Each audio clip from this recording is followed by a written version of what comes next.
할렐루야. 5월 13일 수요일 날짜입니다. 오늘 묵상할 말씀은 신명기 17장 14절에서 20절 말씀입니다. 우리 한 목소리로 14절부터 받들어 읽겠습니다.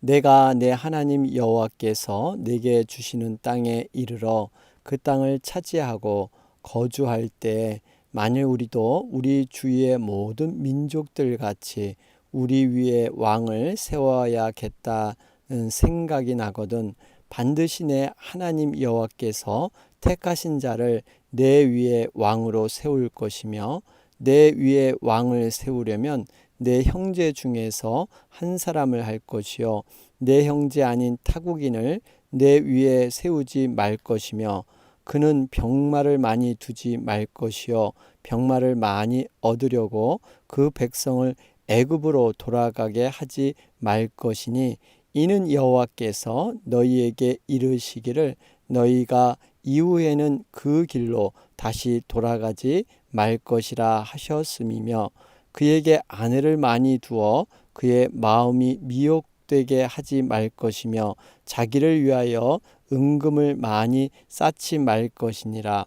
그가 왕위에 오르거든 이 율법서의 등사본을 레위 사람 제사장 앞에서 책에 기록하여 평생에 자기 옆에 두고 읽어 그의 하나님 여호와 경외하기를 배우며 이 율법의 모든 말과 이 규례를 지켜 행할 것이라. 그리하면 그의 마음이 그의 형제 위에 교만하지 아니하고 이 명령에서 떠나 자로나 우로나 치우치지 아니하리니 이스라엘 중에서 그와 그의 자손이 왕에 있는 날이 장구하리라. 아멘. 우리가 계속해서 모세의 두 번째 설교 12장에서 26장의 내용이죠. 그 중에서 우리가 이제 후반부 살펴보는 가운데 있습니다. 우리가 지난 시간에 이러한 판결에 대한 것, 또 우리가 거룩한 공동체를 세우려면 어떻게 언약 백성으로서 증언과 판결에 할 것인가 하는 그런 말씀들을 묵상했습니다. 오늘은 왕정 제도에 대해서 왕에 대한 규례에 대해서 오늘 말씀을 함께 나눌 예정입니다. 특별히 우리가 주목해야 할 것은요. 이스라엘 왕정 제도의 도입은 하나님의 뜻에 의해서 이루어진 것이 아니라는 겁니다. 백성들의 요구에 의해서 이루어지고 있습니다. 사실 왕정 제도는요.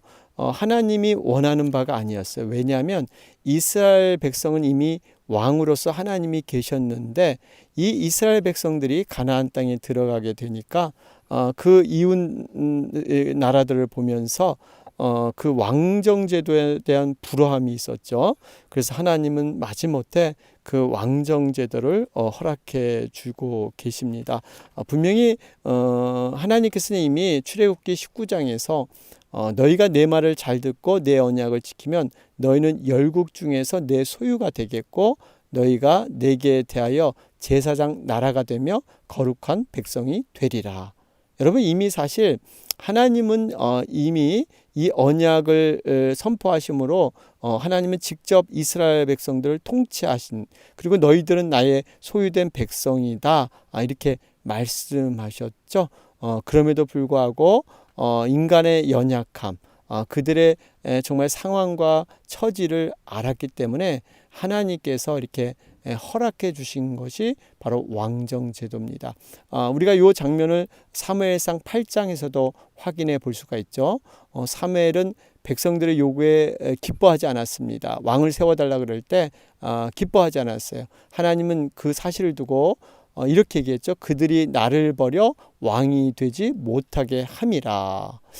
사실 하나님은 이런 모든 상황을 기뻐하지 않았습니다. 그럼에도 불구하고 하나님은 훗날 지금 이들이 가나안 땅에 아직 안 들어갔지만 그 훗날을 위해서 그 백성들이 왕을 요구하는 일이 있을 것이다. 이미 예언 가운데 확신하면서 왕정 제도를 최소한 부작용 없도록 그것을 최소화하기 위해서 오늘 이렇게 말씀을 주고 계십니다. 우리가 이 상황을 알면서 오늘 말씀을 묵상하길 원합니다.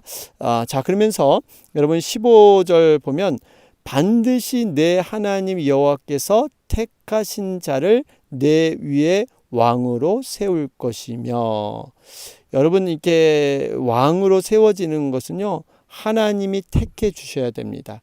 인간의 인기나 어떤 인간의 능력에 의해서 그 어떤 혈통에 의해서 세워지는 것이 아니라 하나님이 친히 세워 주실 것이다. 이렇게 말씀하고 있습니다. 스스로 왕이 될 수 없습니다. 하나님이 택해 주셔야만 이스라엘 왕으로 인정받을 수 있죠. 그래서 여러분 이 택함 받았다는 표징으로 왕의 머리에 이제 기름을 붓게 되죠. 그래서 이 택하신 자만이 왕의 권위를 인정받게 됩니다. 이것은 결국 그 왕 뒤에는 하나님이 계시다는 거예요. 진정한 왕은 하나님이신 것을 이렇게 예표하고 있습니다. 자, 그러면서 우리가 이제 그 왕들이 금해야 될 것 세 가지를 얘기하고 있죠. 16절에 보면 첫 번째가 병마를 많이 두지 말 것이다. 그렇죠? 여러분 병마는 뭡니까?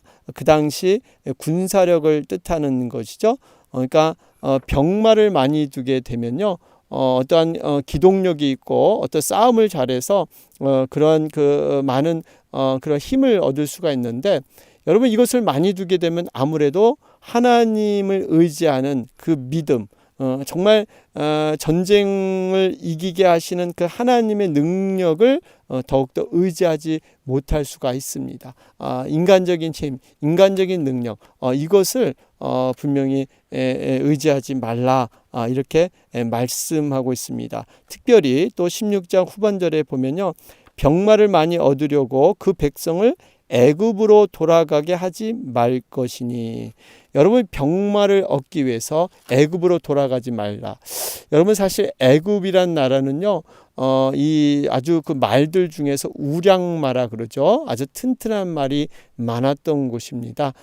강력한 군대를 꿈꾸는 그런 왕이라면 애굽과 교역하면서 좋은 말을 많이 사들여야 합니다. 그런데 문제는 이렇게 애굽과 무역을 하다 보면요, 필연적으로 그들의 타락한 우상 숭배의 문화도 함께 유입될 수 있기 때문입니다. 그래서 그걸 끊으라는 거예요. 그래서 애굽으로 돌아가게 하지 말라. 다시는 그 애굽으로 돌아가게 하지 말라. 물론 애굽이라는 것은 세상을 뜻하기도 하죠. 세상적인 방식으로 너희들 그 노예로 살았던, 종으로 살았던 그 생활의 방식으로 다시는 돌아가게 하지 마라. 성경에 보면 아브라함과 이삭에게 하나님께서 주의 깊게 주신 말씀은 남방으로 애굽으로 내려가지 말라, 이 말씀을 부탁하셨습니다. 그런데 아브람과 이삭이 어떻게 됩니까? 흉년이 들자 그 아내를 데리고 남방으로, 애굽으로 그 어떤 곡식이 풍성한 것을 얻으려고 했을 때 그들은 둘 다 아주 위기에 빠지게 되죠. 아내를 빼앗길 뻔했던 이러한 사건들이 있습니다. 여러분 우리가 정말 이 하나님의 뜻은요, 우리 오늘날 우리 성도들에게도 그대로 적용이 됩니다. 애굽으로 내려가지 말라는 것은 정말 자기 백성들이 하나님의 뜻 안에서 온전히 거하는 것, 정말 죄된 세상, 늘 우리가 기웃거리면서 과거의 그 종노릇했던 모습으로 회개하려는, 돌아가려는 이러한 죄의 본성들, 우리가 이 애굽을 동경해서는 안 됩니다. 애굽은 분명히 발로 물된 동산과 같이 인간의 의지와 힘으로 사는 곳입니다. 화려해 보이지만요, 거기에는 하나님이 없습니다. 우리가 가나안 땅, 정말 이 하늘의 비만을, 이른 비와 늦은 비를 통해서 살아가는 하나님의 은혜로만 사는 곳, 여러분 이 가나안 땅을 우리가 진정으로 하나님의 은혜로 여기면서 하나님의 은혜를 더욱더 간구하며 살아가야 될 줄로 믿습니다. 자, 그런 가운데 또 17절 말씀을 보면 아내를 많이 두지 말라 그러죠. 여러분 이 아내를 많이 두지 말라. 사실 이 아내를 많이 두지 말라 이런 것은요, 자칫하면 어떠한 그 인간의 어떤 그 방탕한 생활, 이렇게 아내를 많이 거느림으로 말미암아 이런 생활을 하지 말라, 뭐 이렇게 생략할 수도 있는데요. 사실 그거보다 더 큰 의미는요, 정략 결혼을 말하고 있습니다. 여러분 이 당시 때는 그 이 왕들의 다른 나라의 왕들과 딸과 정혼함으로 말미암아 서로 평화 조약을 맺는 것이 정치적인 수단이었습니다. 그것이 외교의 좋은 방법이었죠. 그 한 예로 솔로몬 같은 경우는요, 참 정략 결혼을 많이 했어요. 애굽의 바로의 딸에게도 하고, 성경에 보면 바로의 딸 외에도 모압 여인, 모압, 또 암몬, 에돔, 시돈, 헷, 그 여인들과 이렇게 결혼했죠. 여러분, 그래서 르호보암도 암몬 여자의 소생으로 기록되어 있습니다. 이것은 인간적인 방법으로 어떤 외교적인 전략으로 국제 정세에 이렇게 함께 동조하면서 하나님 대신에 이러한 방식으로 나라를 안정시키려고 하는 것, 이거 하지 말라는 겁니다. 오로지 하나님을 의지해라. 어떤 인간의 처세술 이런 거 내려놔라, 이렇게 말씀하고 있습니다. 그러면서 또 한 가지 더 많이 두지 말아야 할 것이 17절에 자기를 위하여 은금을 많이 쌓지 말 것이니, 은금 재물을 많이 그렇게 쌓지 말라, 이렇게 얘기하고 있습니다. 여러분 사실 또 솔로몬의 예를 안 들 수가 없는데요. 솔로몬은 처음에는 정말 이렇게 하나님 앞에 처신을 잘했는데 말년에 가서 좋지 못한 말년을 맞이하게 되죠. 그가 지나친 재물을 축적하고요, 사치가 굉장히 심했습니다. 백성들을 괴롭히게 되는 그러한 결과가 빚어졌죠. 하나님의 성전은 7년 만에 완공되었는데 그 솔로몬을 위한 자신의 궁궐은요 13년 동안 아주 화려하게 지었습니다. 또한 이방인 아내들을 위한 건축 사업도 지속을 했습니다. 그가 하루에 그 준비된 그러한 식사 준비를 위해서 쓰는 그러한 짐승만 봐도요, 살찐 소가 10이요, 뭐 초장의 소가 20, 또 양이 100, 그 외 들짐승이 힘이 많이 들었다, 이렇게 성경에 기록되어 있고요. 궁궐에는 은으로 된 쟁반이 없고 모든 그릇이 다 금이었다.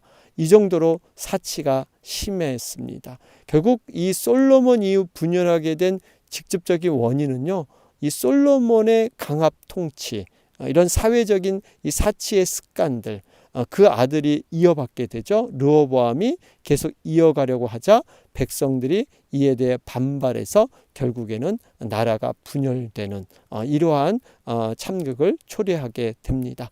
여러분 이걸 보면 정말 우리가 이 재물, 여러분 남는 것이 문제입니다. 우리가 일용할 양식은 필요합니다. 우리가 사용하기에 필요한 것이 좋은데 남는 것, 노화도 정말 그 포도나무의 소출이 남았을 때 그것을 쌓아두다 보니까 결국 그것이 이렇게 발효가 돼서 포도주가 돼서 그걸 먹고 실수해서 하체를 이렇게 내려놓는 이러한 정말 실수를 범하지 않습니까? 여러분 우리가 이 재물도 우리에게 정말 사용할 수 있는 일용할 양식, 그리고 남은 것은 축복의 통로로 돌리는 것, 여러분 이러한 것이 또 하나님 앞에 복받는 그런 비결인 줄로 믿습니다. 그런 가운데 우리 18절 보면 왕들에게 특별히 부탁하는 것이 율법서의 사본, 등사본을 이렇게 기록해서 늘 그거와 가까이 지켜 행해라 말씀하고 있습니다.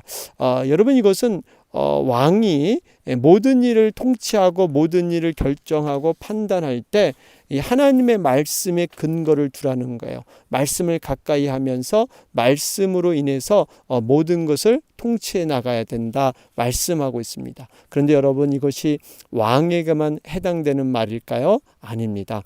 우리 믿는 성도들 모든 사람들에게 해당되는 말씀입니다. 우리가 이 땅에 살아가는 것, 하나님의 통치를 받는 모든 하나님의 백성들은요, 정말 그분이 우리를 통치할 때 정말 기준이 되는 하나님의 말씀, 그 말씀을 온전히 우리가 쫓고 그 말씀을 따라 행동하는 것, 이것이 진정한 우리가 살 길이고 우리가 인생의 지혜롭게 이뤄가는 그런 과정이다 하는 것을 우리는 볼 수가 있습니다. 자, 오늘 우리 말씀을 보면서 이런 그 일화를 한번 소개하려고 합니다. 어느 일간지에 안숙선 그 명창을 인터뷰한 기사가 실렸다고 합니다. 그 기자가 소리하는 분들이 완벽한 소리를 얻었다는 뜻으로 이 득음이라는 얘기를 많이 하시는데, 선생님께서는 득음을 하셨는지요? 여러분, 이 그 명창들, 소리 내는 사람들 득음에 되게 중요시하죠. 그렇게 물어봤다고 합니다. 그랬더니 그 명창 되시는 안숙선 그분이 이런 얘기를 했어요.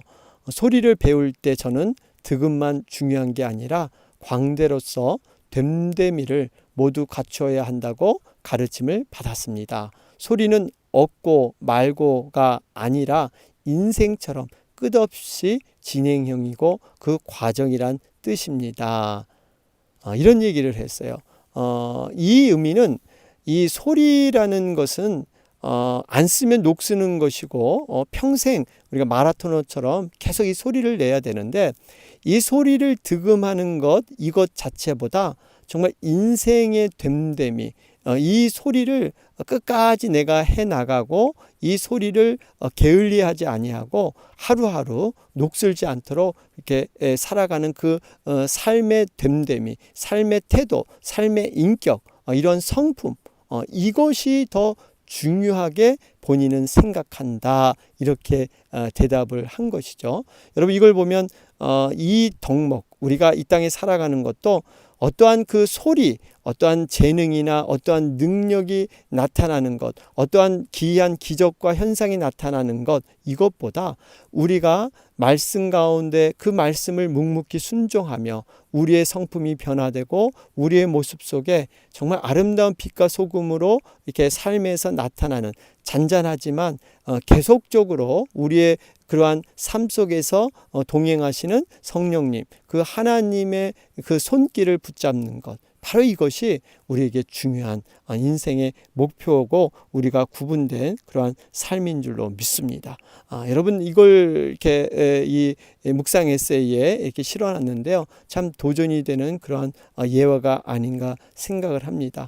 여러분, 우리가 정말 이끌어가야 될 그러한 삶의 골은요, 정말 주님이 우리에게 장성한 분량까지 정말 성령의 충만함을 이끌고 우리가 늘 정말 이게 목표가 정말 이 성장의 목표가 우리 안에 늘 갈망으로 이렇게 성령님의 인도를 통해서 이렇게 나타날 때 우리의 성품도 온전히 변화돼서 주님 닮는 그러한 삶이 이어질 줄로 믿습니다.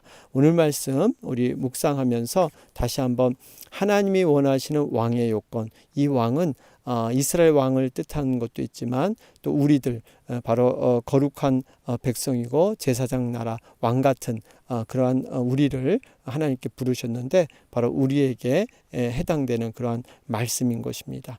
우리가 왕으로서 어떻게 살아야 될 것인가 다시 한번 돌아보면서 하나님 앞에 기도로 나아가는 여러분과 제가 되길 주님의 이름으로 축원합니다. 아멘. 오늘 우리 수요일 날짜입니다. 수요일은요, 이 땅의 모든 교회와 또 후원하는 선교사님, 선교지를 위해서 여러분 간절히 기도하는 그러한 날입니다. 여러분 위해서 기도해 주시고요. 또 인도가 굉장히 많은 그런 확진자가 지금 코로나 사태로 일어나고 있습니다. 또 곳곳에 이렇게 폭동이 일어나기도 하고 뭐 시위도 일어난다고 하죠. 근데 이 인도 분들은 또 함께 그 인구수가 많기 때문에 밀집 지역이 굉장히 많아서 실질적으로 참 어려움을 많이 겪는다고 합니다. 또 여러 가지 어떠한 정서나 문화적인 면에서 이렇게 격리 수용을 받아들이지 못하는 이러한 또 사람들이 많기 때문에 이 코로나 방역이 어렵다고 하는데요.